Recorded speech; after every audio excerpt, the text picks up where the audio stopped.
Hey, what's up, race fans? Steve here with my little 2014 NASCAR Week 3 chat, and I wish there were more to talk about the Phoenix race, but there really wasn't a whole lot. You knew out of practice that Harvick was going to have the best car, and he indeed did. There was no doubt all day, except towards the end with all those restarts, that Harvick was going to get himself a win. He wanted it. He was hungry for it. He had the best car and the best setup, talented driver. A lot of times that's what you want to see. You want to see all those things come together and a good driver go to work and get himself a win. So very limited suspense, very little to talk about out of the race other than the fact that Harvick has now most likely qualified for the chase and gets to work kind of almost stress-free towards bonus points now for any additional wins. And I think he's going to have a couple of more wins before the season's out. The only other thing that I pulled out from the Phoenix race that was interesting was Joey Logano's interview directly after the race. And if you needed more evidence that the new chase format system, the way you qualify and the way the points work this year,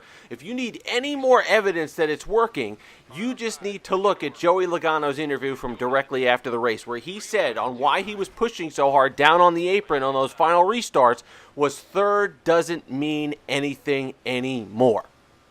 That's what you want to hear out of your drivers. Third doesn't mean anything anymore. If this were last year, under the old point system, this early in the season, the second race, he would have sat back there. I guarantee you would have seen a different ending to that race on those restarts. You would have seen Logano be more cautious. You would have seen Keselowski be more cautious because they wouldn't want to risk those points at the beginning of the season because they needed them for later on.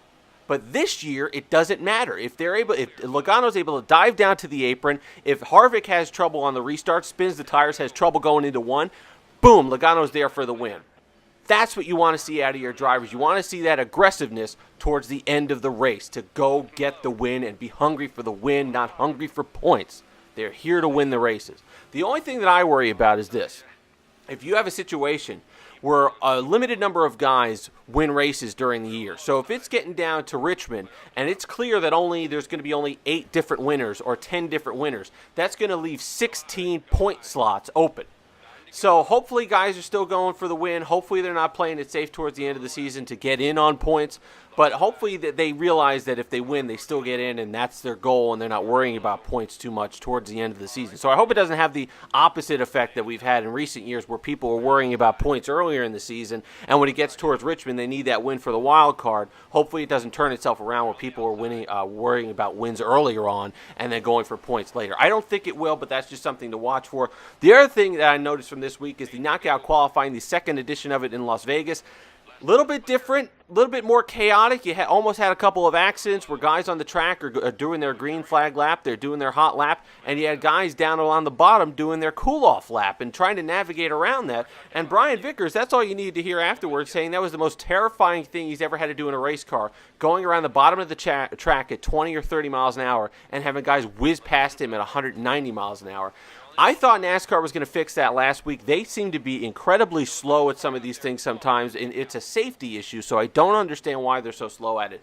But they need to allow these guys to use the cool-off machines to get the engines cool. If you want to have knockout qualifying and you want to have it exciting for the fans, let them compete in the optimal condition that they can. That's still fair for everybody, which I think cooling down the engines, they're going to go out on the track and do it anyway. So at least make it safe, at least let them cool the engines down and go back out for the next round that they qualify for and lay a good lap down. That's what you want to see. It is a little bit more exciting. I don't know if I'm totally in favor of it yet, but I did watch the whole thing again yesterday, and I can't remember a time when I watched 2 qualifyings the whole way through 2 weeks in a row. Every once in a while, if I know where Gordon's going to fall, I'll kind of tune in late or something, see what lap he throws down. But now I'm watching the whole thing.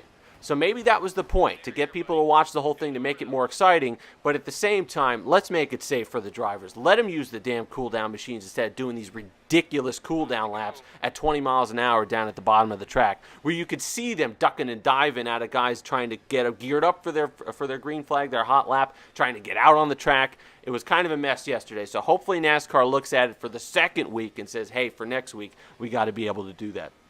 Here's who I think needs big comebacks for this week. Here's who I'm watching this week. Number 1, Kyle Busch. Slow start to the season. Hasn't been as dominant or as fast as he was in previous years, or especially last year and the year before. Home track, Mile and a half, he's been blistering fast on mile and a half the past few years. That's where he's made his bank. I think that if he wants to have a good season, I need to see a little bit of improvement for him coming on Sunday.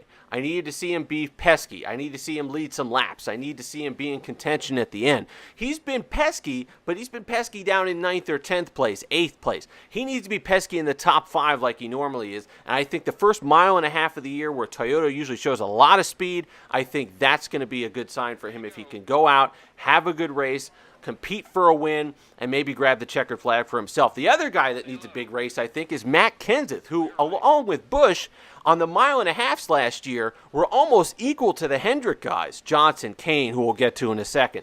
They were almost equal to those guys in speed. So I think Kenseth really needs to have a big race as well, a big comeback race, showing that he's not having that hangover, kind of that loser second place hangover that's usually so common in the chase format. So even him, he was even confused himself on yesterday. If you were listening to him after the qualifying, he said he doesn't know what he needs to do better and how he needs to tell his team to make the car better. So he's a little lost right now.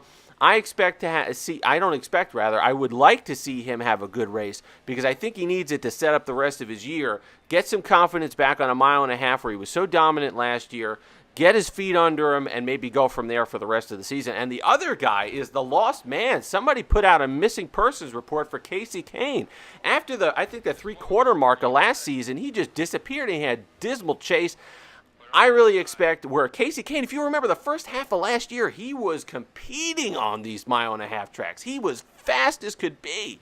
So if Kenseth Kahne wants to kind of kick it back in gear, I would like to see him have another good day, or a good day rather, on Sunday. So those are my things to watch. I'd like you to watch Kyle Busch, see how he responds on a mile and a half on his home track.